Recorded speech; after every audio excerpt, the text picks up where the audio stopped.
નમસ્કાર મિત્રો, રાજકોટની અંદર પ્રખર રામાયણી પરમ પૂજ્ય મોરારી બાપુ એ માનસ સદભાવના વૃક્ષો અને વૃદ્ધો માટે ખૂબ સરસ રામકથા કરી હતી. એ રામકથાના અન્વયે એમણે એક એવો સંદેશો આપ્યો હતો કે દરેક વ્યક્તિ 5-5 વૃક્ષો વાવે, પંચવટી બનાવે. તો એક વૃક્ષો વાવવા માટે શીતલ ચંદન વૃક્ષ રોપજો.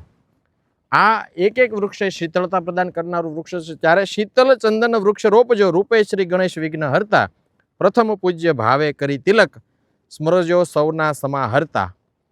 પદ્મપરાગ ધર્મ વાવવા, ધર્મનું વાવેતર કરવા માટે પદ્મપરાગ ધર્મ વાવવા, ઉછેરવા, વૃક્ષ પરોપકાર કરતા, માનસ સદભાવના કથામાં બાપુ મોરારી વર્ણવતા.